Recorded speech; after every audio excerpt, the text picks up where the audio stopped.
The following is a sponsored program. High Desert Broadcasting is not responsible for the views or claims expressed in this program.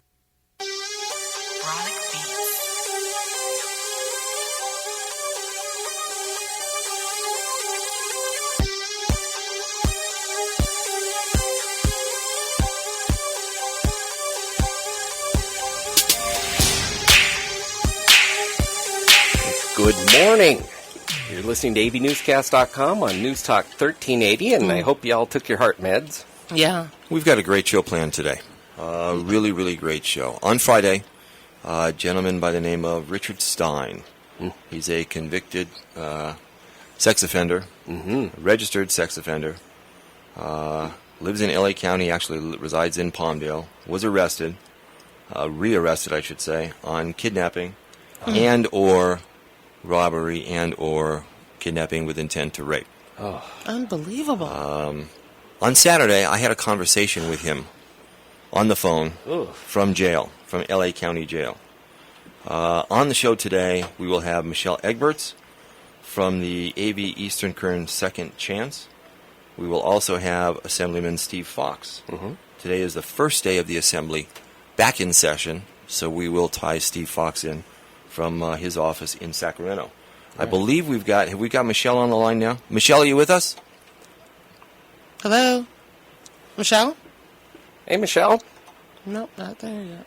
How you doing? Hey, There we are. Good. There we are. We're good. How are you? Holding up. Thanks for taking the time to join us. As I mentioned just a second ago, Richard Stein, who had been on our show back in April with you here, was rearrested on Friday on a kidnapping and or robbery and or kidnapping with intent to rape. I spoke to him, and you were on the phone as well, on Saturday from L.A. County Jail. And we discussed why he did it. What did he say? And correct me if I'm wrong at all, but what he said was, and the first thing that he said was, he never intended, or his plan was not to rape her. Yeah, just give her a ride? And he never would touch her in that way. okay, but when he was on our show the last time, remember, and I think it was a 17-year-old girl. When he was actually convicted years back. She was a 16-year-old prostitute posing as an 18-year-old. Okay, and at that time, he also said he never intended to rape her. That was consensual. And I don't recall him saying that she was a prostitute. He said he met her and they had consensual sex. Right, but there was more to it. I mean, he didn't mention that. I mean, he was nervous on the show, but yes, she was a prostitute. Okay, now, what he did say on the phone, he admitted to taking the girl across the street. Yes. And he said, he admitted to that wholeheartedly, and he said his intent was to get her money.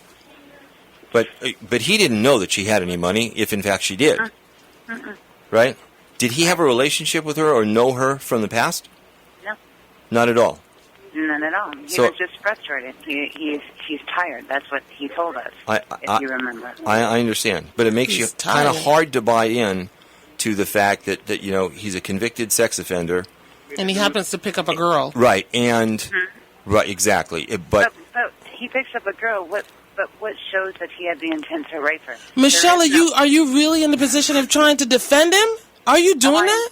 Oh, yes. Oh, okay. While we're at it, before we get too far into it, I'm defending the kidnapping with intent to rape. Yes. I also want to announce that we have another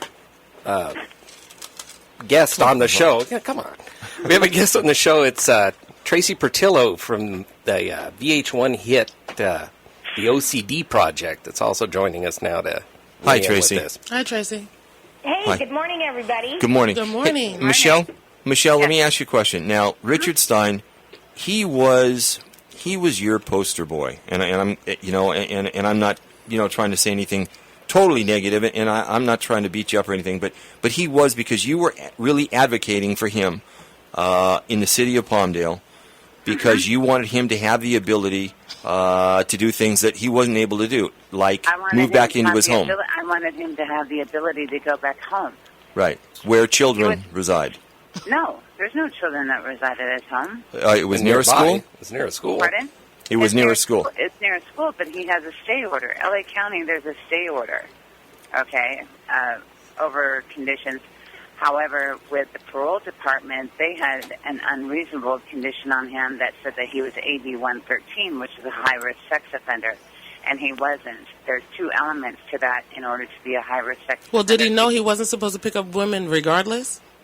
Where does it say he can't pick up women? Where does it say Not the way he can't date did. women? Not the way he did. But there's a lot of things that people do under stress and duress. I've been pretty stressed out, Okay. and I've never done No, anything you know like what? This that. is the thing. I totally understand that there's elements of people that should not be classified as sex offenders. I totally get it. But, Michelle, when you happen to be representing a bad apple, it's not too late to just call it a day and say, you know what, I picked the wrong one, because clearly this one was the wrong one. Nope. You know, I mean, what? Well, I what guess am you're just what am stubborn. What am I supposed to do, Angelina? What am I supposed to do, Angelina? No. I mean, you're supposed to just cut your losses, because dude. Cut your losses. This guy is a repeat the law. offender. This isn't the law. If it looks like a duck and it quacks like a duck, it's a duck. He gave up. He said on the phone, Michelle, that he gave up. He did give up. And he said did on the give up, phone. and that's exactly why. But why did he give up? Okay. Because of the conditions that he was under. They made him transient. Parole took him out of his home that he had been living in 14 months because of the Palmdale Ordinance, and Right. made him transient. So it's everyone else's fault but his. No, I'm not saying it's just. That's what it his sounds fault. like. No, I'm not. Believe me, I'm not placing blame on anybody. You Because should. I- It's Richard's Pardon? fault. You should. Pardon? You should, because it's his fault. What you're saying, Michelle, is that I don't he was so condone what beaten he up. did. I don't condone what he did. It but I'm sounds not like it. I'm not Michelle, going to can I- abandon him. Go ahead, Can I Tracy. jump in here yeah, for a second? absolutely.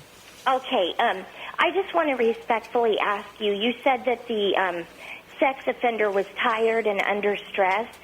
Does that mean he gets a free pass? No, that does not mean he gets a free pass, Terry. And I'm not condoning what he did, so let me make that very clear. All right? Okay. I don't condone crime, but I will not abandon him. Our organization will not abandon him because of this. They are using, he had no intent to there's no kidnapping. There was no intent to rape. That's what I'm concerned about. That's what I'm concerned about. When you Maybe put it something, Michelle, when you put something in someone's back and come at them from behind and force them across the street and tell them if they do anything, you're going to shoot them, that's Right. kidnapping. Maybe it didn't start out with that intention, but it evolved Is into that it. kidnapping? Yes, it is. You're Is that taking me kidnapping? You're taking me under duress somewhere else. Okay. So you're taking away my free will to say, "Get away from me, you creep." You know, what Richard But- did say on the phone, Michelle, was that he wanted to get caught. He was looking for an opportunity, something that he could create that he needed to get back in the system. He couldn't take it out on the street anymore. He was basically homeless. He was foodless. He had, no gas for a vehicle. He had no job. He had no food, and he needed to get back in. So he created an opportunity to get back in. That's what he said on the phone, right? It's just, yes, Pretty much. pretty much. Yeah, and It's And like I think Manson. I think if you lived under the conditions, Steve, that he was imposed to live under, you would want to do the same thing. I mean, a sex offender cannot even go to and stay at a shelter. Grace Resource Center won't even help a 290 offender. The services that are out there are not for 290 offenders. There's a lot of discrimination towards them, and I want to warn all the parents out there: if you have teenage kids and they're sexting and everything, they're going to become sex offenders if they get caught. now, That's a huge you know, jump from what Richard does. you had litigation with the city of Lancaster over their sex offender ordinances, and the city of Lancaster rescinded their ordinances. The city of Palmdale also rescinded their ordinances without having to get into litigation. And the city of Santa Fe Springs elected not to enforce their ordinance anymore with a threat of litigation. Now, because and your argument was that their ordinances were basically unconstitutional. Yes, Right. They were ex post facto. Right. Yes. Now, if up in the Senate, and unconstitutional, by the way. okay. Now, up in the Senate, and if SB 386 goes into effect and does become law, that would actually allow the cities to put back in their ordinances with the state backing them up. Yes, exactly. Right? But it's not going to happen. Okay, but a lot of people are saying that's not going to pass. But you know, it's like the Attorney General's office warned back in 2008 to the cities not to impose these ordinances because of the constitutionality of them, and that specifically came from the Assistant Deputy Attorney General.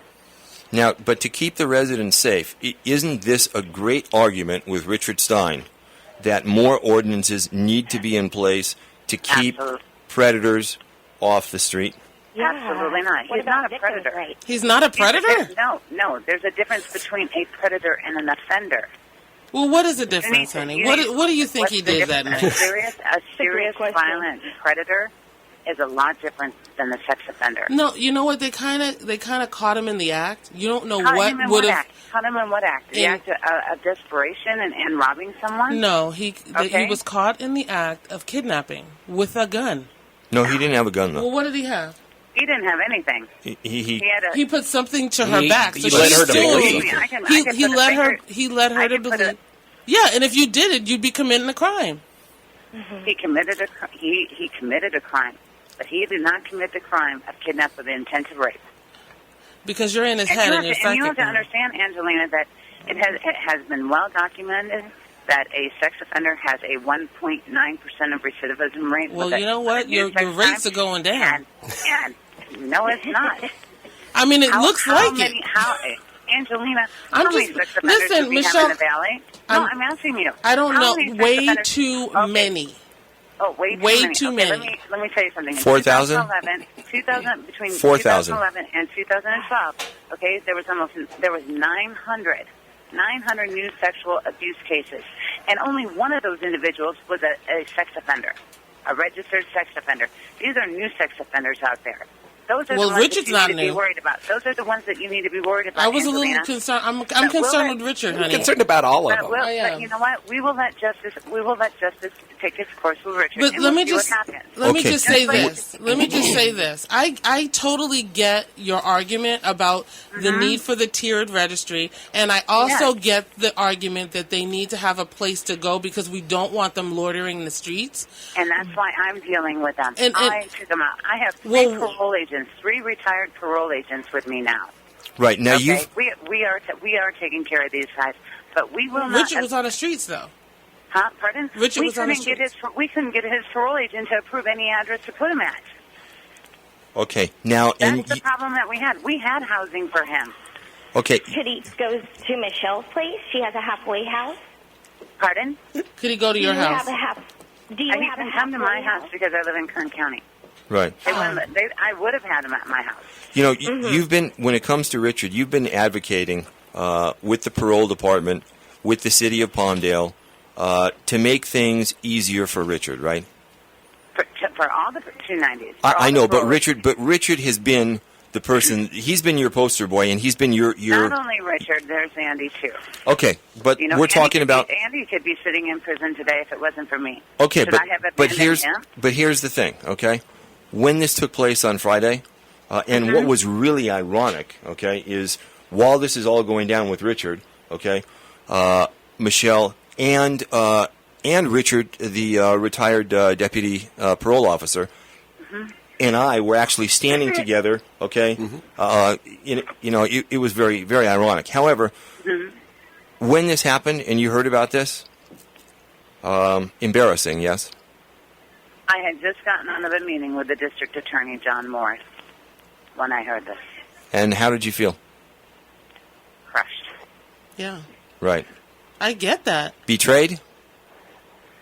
Pardon? Betrayed? Yes, I did. Yeah. And I still cry.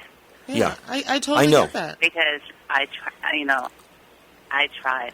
I didn't use my partners being retired parole agents as leverage with the parole agency here. I would never do that. I just went directly to the top, and now change is happening. But unfortunately, he did it a day too early. Because had this not happened, he would have been able to go home. Now, when back in June, when Richard had been arrested and then sentenced to 80 days in jail. That was a parole violation for being for not complying with his parole conditions. Right, and he only served about like 24 days or something like that. Correct. Right?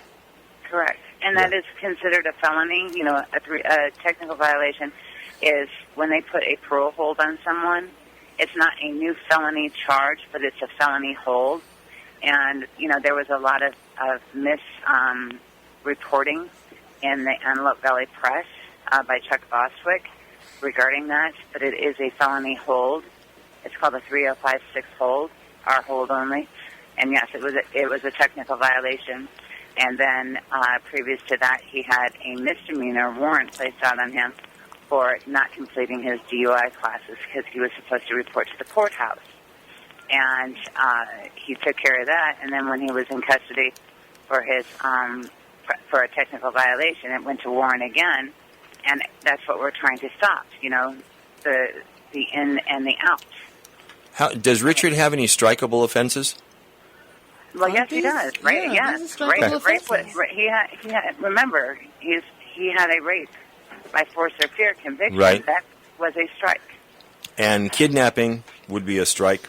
He's not going to get kidnapping. Okay. What do you think it's going to be? Yeah, how do we know? Yeah, I mean, I get that your heart is in a good place, Michelle, but not necessarily is his. I mean, I'm just saying sometimes you're backing the wrong card. I mean, honestly, sometimes you are. He has been demoralized. He has been broken. I think all of us have. Michelle, if he wanted to get off the street, he could have went into 7-Eleven and stole a candy bar. He didn't have to do what he did to get off the street. That puts somebody else. I get it. I can't. I'm not condoning his choice. Believe me, I'd rather have him do a candy bar too. But I don't condone it. Don't think that I'm sitting here. I don't think that you're condoning it. I just think that you believe that it's a lot more innocent than the intent. Yes. And that's what the justice system is for, and that's why he has a private attorney now. Okay. Let me ask you a question. If Richard, if this crime that he committed is not classified as a sex crime, mm-hmm. it does not do anything to your when it comes to him for your recidivism rate, right? Correct. Well, correct. Now, does that make any sense to you at all? Well, if it's not, I mean, the recidivism rate, you have to understand when you're talking about 290s, you have to talk about the 10,000 that are on parole and the, I think it's, 10,000 that are on parole and probation combined. All right, that's where the recidivism rate comes. It comes from actually the overall whole from CDCR. That's how they break it down, and I did give Steve the report, and I believe I gave it to you too. So does it change it at all? No, it doesn't. I mean, we're well, I can see that it's not going to change it because you're talking about rating. This is one person, and that was back in the 90s. You know what I hear from a local city councilman is, "I told you so." Oh yeah. Mm-hmm. What did he tell me? Okay. What did he tell me? I'm protecting the community by removing the barriers. And his ordinance was a barrier, and they knew. I'm sure that the councilman wasn't there when that was enacted back in 2008 in Palmdale. Okay? But that was an unconstitutional ordinance. Now, that was a barrier to these individuals because if you keep pushing them out, just like with what happened to Richard. You mean what Richard did? Yeah. Exactly. What happened? Yeah, not what happened to Richard. Yeah, because nothing happened to him yet. What happened with Richard with parole and what he did. Okay? What he's alleged to have done. Because there's a great argument for keeping them away from our parks, our movie theaters, and so on and so forth. At this point. No, just at this point. Because until you can find a real place for them to go, we kind of don't want them to take advantage of a young girl walking across the street from a park. Because they'll take that as an opportunity to get back. This happened in the middle of a street. Right. Well, in the middle of the street. This is where it happened. In the middle of a street. Is that a park? No. Is that a church? No. Is that a daycare center? Is it an arcade? No. Is it a movie theater? No. Okay? Which brings the argument that a lot of residents say, let's keep pushing him back and let's get him out of the city. You have to worry about, why push those? They're not, it's not showing that. You can call Captain Don Ford over at Palmdale Station or Captain Pat Nelson. Ask them how many registered offenders, sex offenders, have reoffended with a new sex crime in this valley in the last 3 years. Only one. You know what, though? It's the new ones that are coming out. It's the ones that we don't know where they're at. Right. But you know what, Michelle? But you know, with this attempted kidnapping and or intent to rape and or attempt to rob. Who said there was an attempted kidnapping? Who said there was an attempted that's kidnapping? The charge, isn't That's the charge that he was arrested under. Who assessed that? Well, she didn't say, I want to go and grab his hand. Let's go hang out. Yeah. Go hang out. I'm asking you a question. Who assessed the charges? Okay, the 17-year-old girl stated that he put something to her back, said that if she didn't follow him and continue going across the street, he was going to shoot and kill her. That was her statement to the sheriff's deputies. I have not seen the police report yet. Okay. All right, I understand that, and I have not seen the police report yet. I understand that, and you know what, Michelle, I'm not here to beat you up. I'm just here to talk about the facts. And one fact that I feel bad for the 17-year-old. Wow. I am very, very sorry for what happened to her. That I am. I am very, very sorry, and so is my client, because my client said that to Steve when we talked to him on Saturday. he did. He told Steve to tell her that how sorry he is. He did. He was. Yes. He was. When I spoke to him on the phone, there Well, was you're no question sorry about when you're caught. Yeah. Let's just be real about please, it. please. I'm sorry. I'm not going to cry for him, Michelle, because, like I said, he could have done a lot of other things. I know that you didn't ask me to. Just let me finish my point.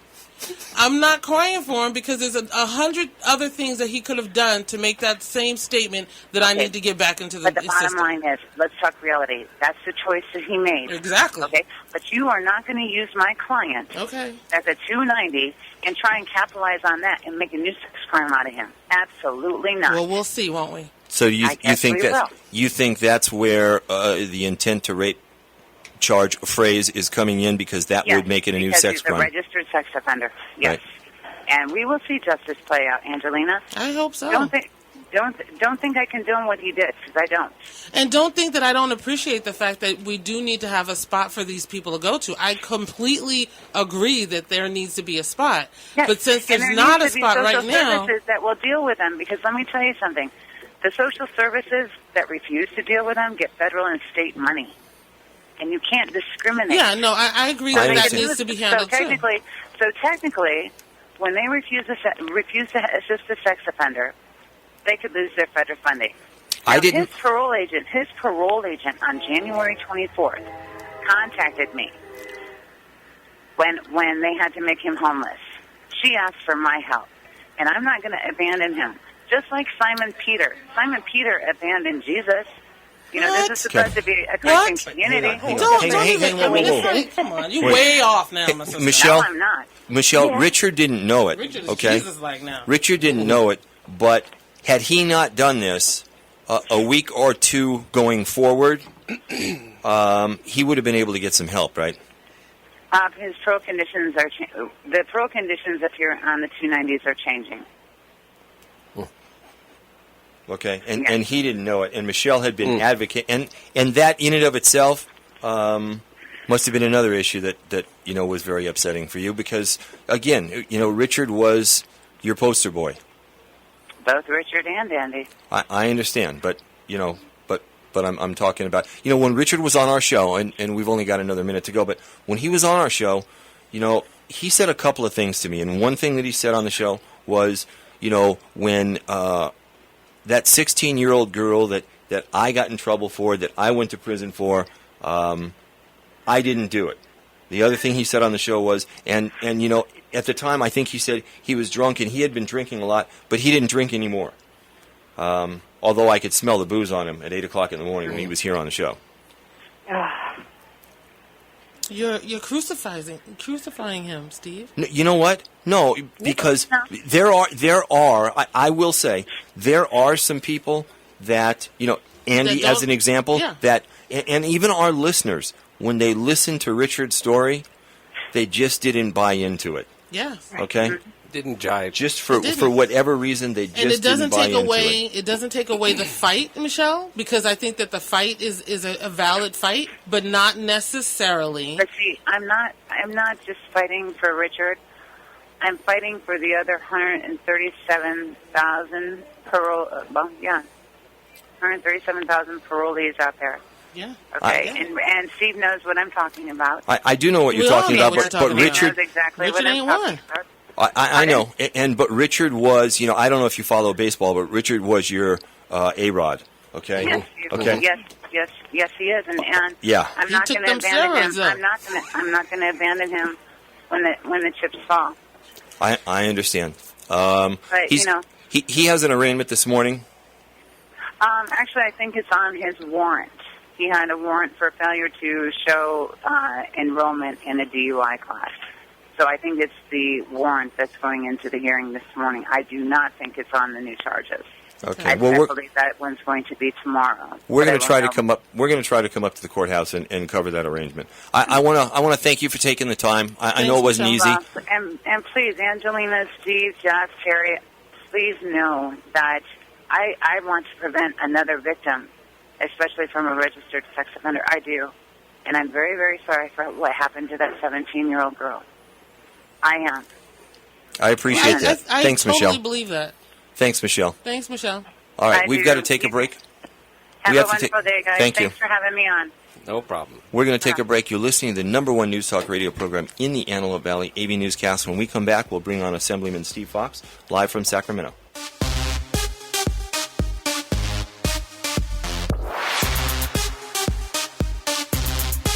Palmdale has become the talk of the town. It's called the Guidance Charter School, and many parents say it's magical. The Guidance Charter School is WASC certified, scored 783 in academic performance, and has an educational curriculum that exceeds what the state of California recommends. The curriculum is enriched through age-appropriate exposure for information technology, arts, foreign language such as Arabic, and physical education. The Guidance Charter School is now going to have a full CIF sports program with soccer, basketball, track, cheerleading, and more. They're an open enrollment school, publicly funded, and have been in business for 12 years, fully approved by Palmdale School District. The Guidance Charter School has small class sizes such as 20 students in grades K through 3, 25 in 4 through 8, and just 30 students in grades 9 through 12. Call the Guidance Charter School in Palmdale today at 661-272-1701. That's the Guidance Charter School in Palmdale, 661-272-1701. And check out their website at thegcs.org. A better high school choice.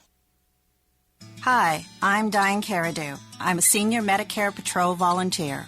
Our program, sponsored by Medicare and the U.S. Department of Health and Human Services, helps seniors learn to protect themselves from Medicare frauds and scams. For instance, if you're a Medicare beneficiary and you're approached with an offer of free medical equipment or services, watch out. If it sounds too good to be true, it probably is. Call 1-800-MEDICARE to report it. And go to stopmedicarefraud.gov to find lots of useful tips and important information about new fraud-fighting tools that Medicare now has thanks to the healthcare law. New resources to help law enforcement crack down on criminals and return taxpayer dollars to the Medicare trust funds.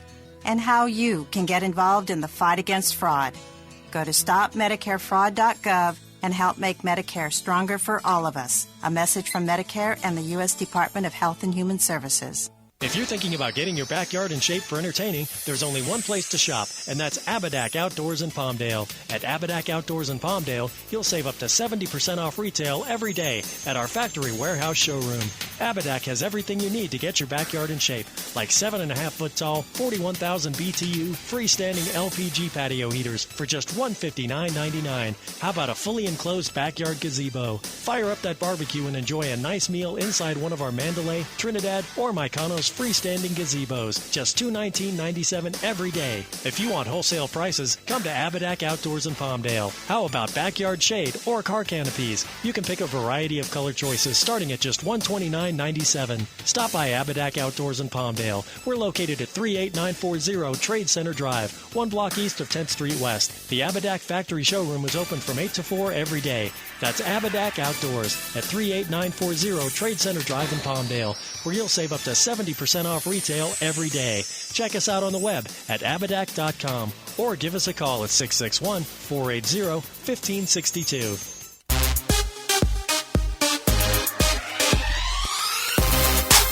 Welcome back to AVNewsCast.com on News Talk 1380. We're going to bring on Assemblyman Steve Fox right now. Assemblyman Fox. Yes, hi, how are you? Good morning. How are you, sir? Good. On Friday, as you know, in the city of Palmdale, a previously convicted registered sex offender was rearrested on a charge of kidnapping with intent to rape. His name is Richard Stein. He had been on our show before. And he was kind of the poster boy for... If you'd like to make a call, please hang up.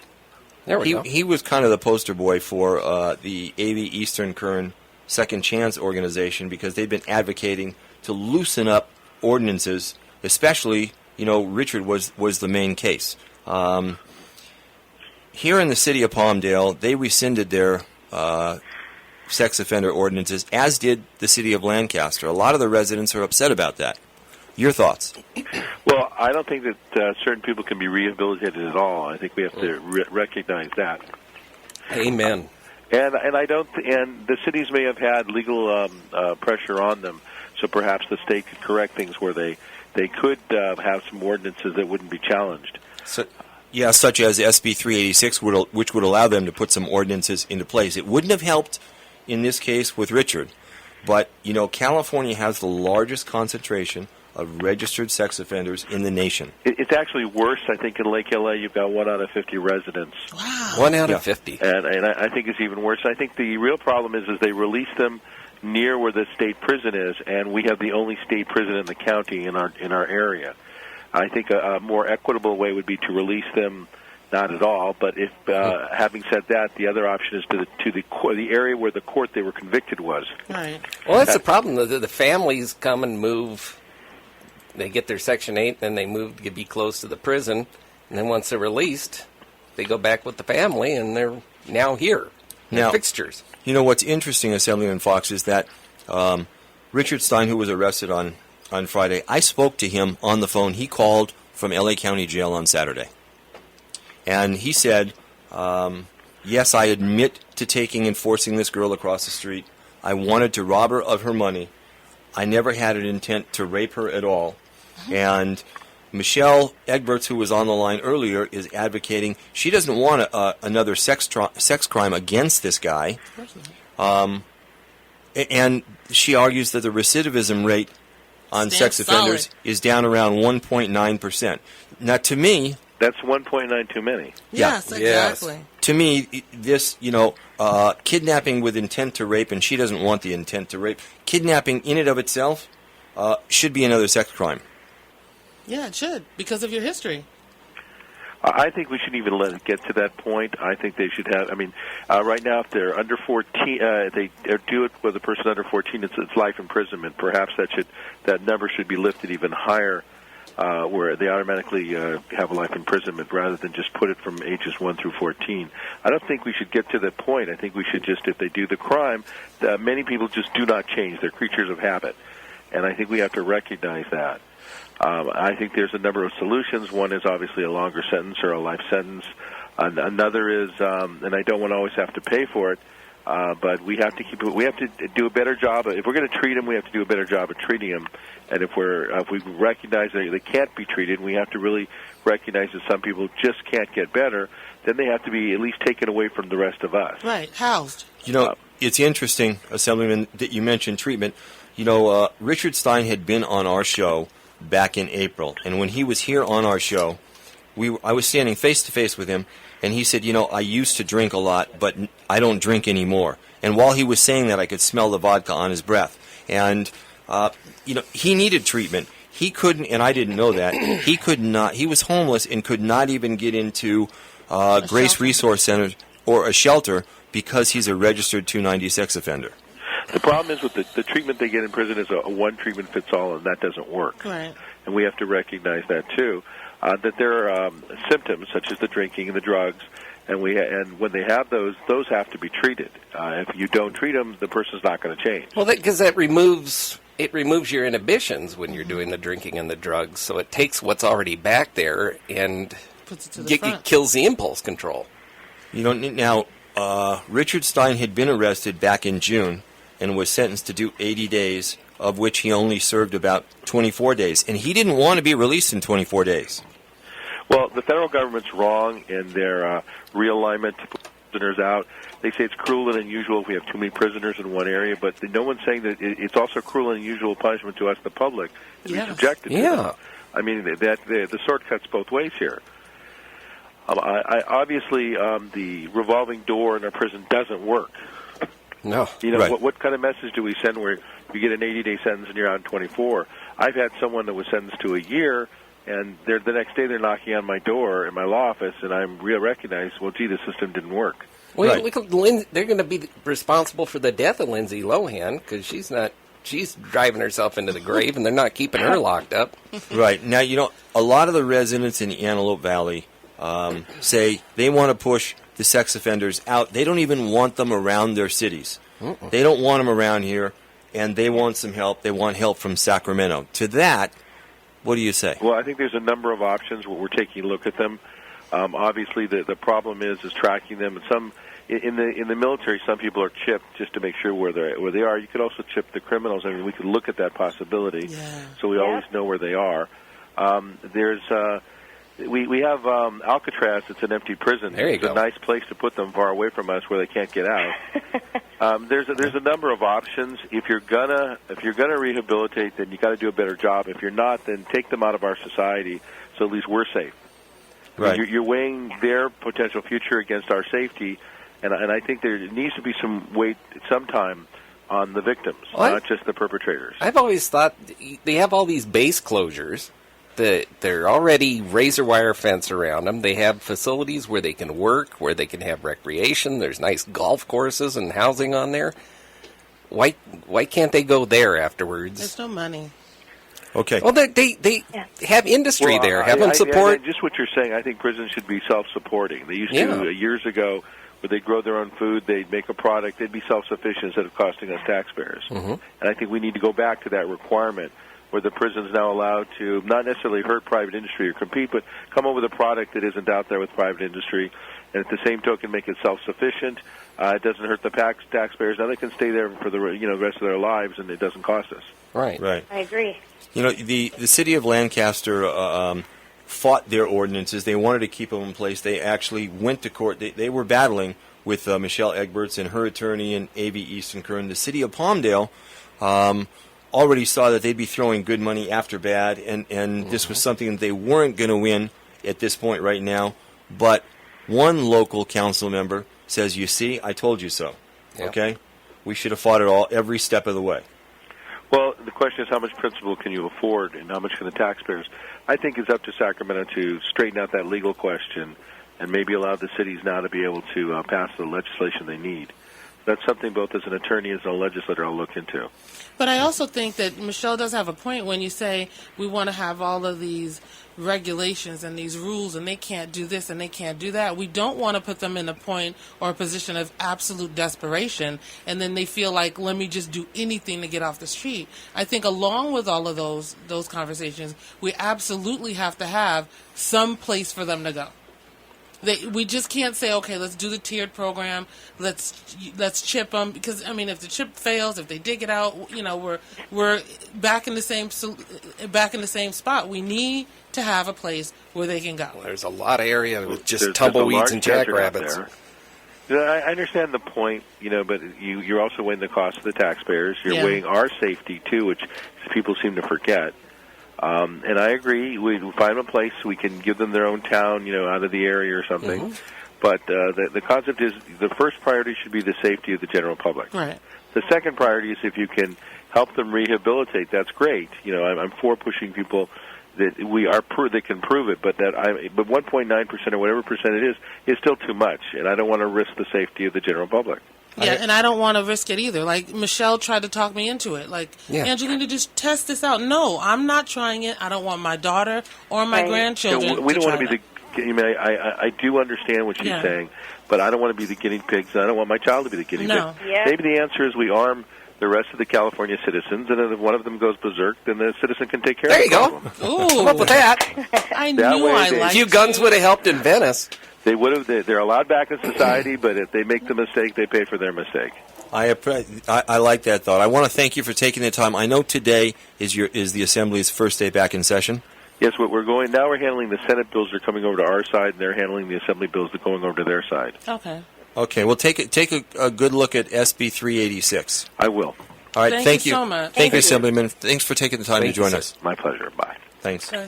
We're going to take a quick break. We'll be back in just 2 minutes. You're listening to AV Newscast on News Talk Radio 1380.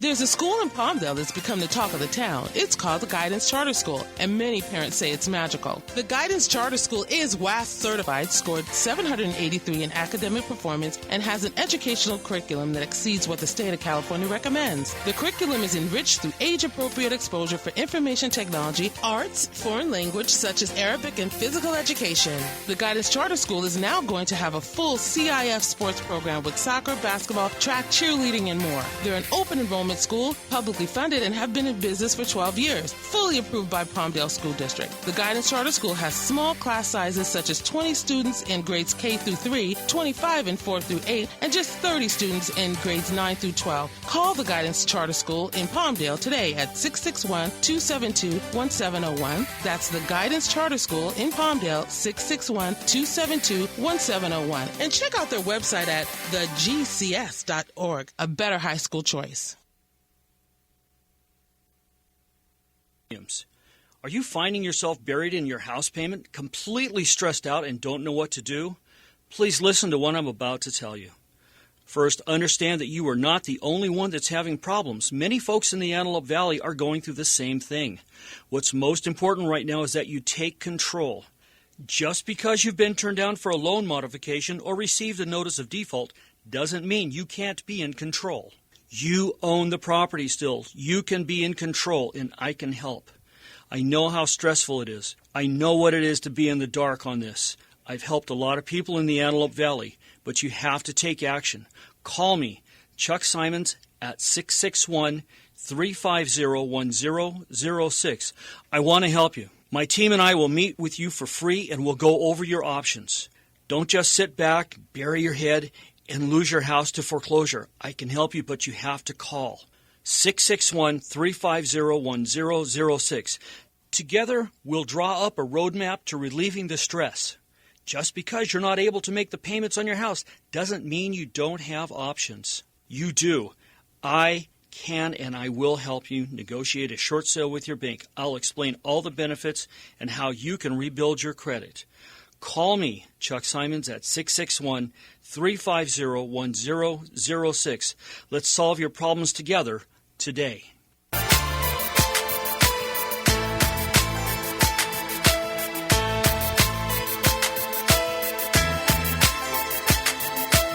Welcome back to AVNewsCast.com on News Talk 1380. We've got a couple of callers we're going to put on at the same time. Hi, everybody. You're on live on News Talk Radio. Who's this? This is Jeff Moffatt. Jeff Moffatt. Hello, Jeff. Hey. How are you, sir? I'm doing wonderful. I understand you threw your hat in the ring for the Palmdale School District. Yes, he did. I did. Yeah, some of those situations happen that when you're a leader, if you can't get something accomplished by others, you do it yourself. Did you have an opportunity to listen to the first half of our show? I caught the last portion of it with Steve Fox. Okay. And what's your feelings on it? Well, my buddy Steve Fox gave an interesting Machiavellian response. He promised to the constituents what he knows as an attorney is blatantly illegal and unconstitutional. Interesting idea, but my thought, and where it's relevant to my position going for school board, and also my work in reentry, is that there's a high correlation of individuals that are in the prison system that don't have a high school diploma. Mm-hmm. There's even a lower percentage that have college degrees and graduate degrees. So what are you saying? Teach them algebra and calculus and we won't have this problem? What I'm saying is that you look at this mathematical 1.9%. Absurdly small when you're looking at from a statistical standpoint. But if you're looking at, say, there's an 80% possibility that if you don't happen to have a high school diploma, that you're going to have problems. Or let's flip the numbers. 80% plus of the people that are in prison do not have a high school diploma. Does it make more sense to address that? Well, don't they have GED programs that you can get into if you're in prison? Well, if there's a lack of motivation on their part. Yeah. But here is the point: is that if we're going to deal with numbers, and that's what I do for a living, but that's the thing. You look at where can you change society the most. You can change it the most by making sure that people have a relevant education. You have to pay the teachers an appropriate amount. Mm-hmm. I'm trying to get the discussion right now, as opposed to having teachers fight over some silly furlough days and days off without pay, which shouldn't be the conversation. The conversation should be, why can't we retain the top instructors and pay them over 5 years the same level of money, or at least half of what the superintendent has made over the last 5 years. He's made a 43% pay raise. So if we can take the situation and try to retain the best minds, and we have kind of the blue-eyed Iacocca philosophy, you bring in the best minds, you pay them decently, you'll get a good result. Well, I will never get through the unions. Well, there is... They're there to protect the deadwood. I grew up as the son of a union machinist. Mm-hmm. So, but at the same point in time, my dad saw that unions were kind of a dying breed, and then if you start looking at it from a macroeconomic curve, in some cases, the unions price themselves out. Mm-hmm. I get what you're saying. It's just that, in my opinion, it doesn't matter if Richard had a diploma from a high school or a college degree. If you got the bad wiring in your head, it is what it is. You got a head full of bad ideas. And I also get, because I will agree with you in, sometimes people do make mistakes and they have to go to jail and pay for their crime. And then we make them pay for their crime by putting this stamp on them and giving them the inability to be able to get a viable job once they get out. So I do think that there's definitely work out there that we need to iron out so that they can actually come back into society and be viable and be, a citizen that we wouldn't mind sitting next to, but not the Richards. I totally think that we need to do the tiers, but the Richards need to go somewhere. Here is the conundrum. And I actually know Michelle, and the fact that she's trying to do reentry, which is something that I did for 20 years, and we have an agreement where she's going to take over some of my facilities. But here is the problem we have. At least, we were looking at Richard going into my facilities, but I have a mix of kids that live there, and because he's a 290, I couldn't take him. Right. So here's a situation where if you are literally ostracized by society, those that want to give a helping hand can't because of the government regulations. And in some situation, do you push this person even further to committing criminal acts because they break, because there's no resources. No, you don't. What's interesting? From my standpoint, that's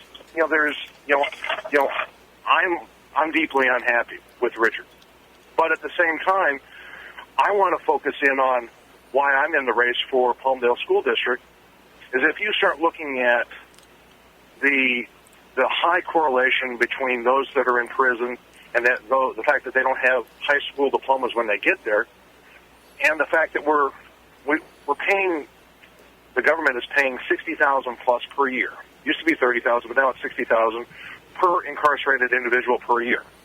Why are we paying more for an incarcerated individual that we're going to possibly have problems like Richard, where they're more on the recidivism list, even though it might be 1.9% for the sex crimes?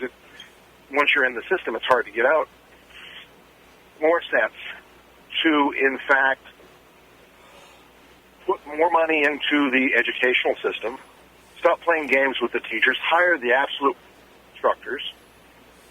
And the other thing that I want to do is I want to bring music, arts, and sports back into the elementary school system. Well, a lot of people want the music, arts, and sports. And I'm willing to help personally fund some of that.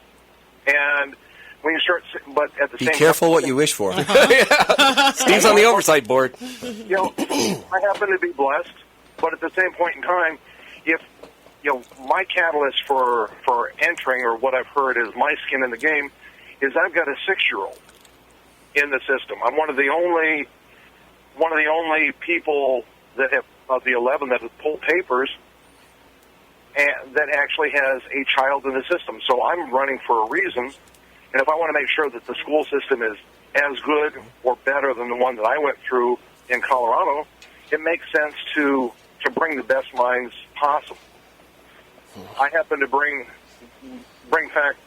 forth a situation that I'm a product of a union son or a union family, but I also see that economically unions have problems. One of the things that happens for some of my clients who, in the tax world, who are unions, one example was a welder. They didn't get along with the boss.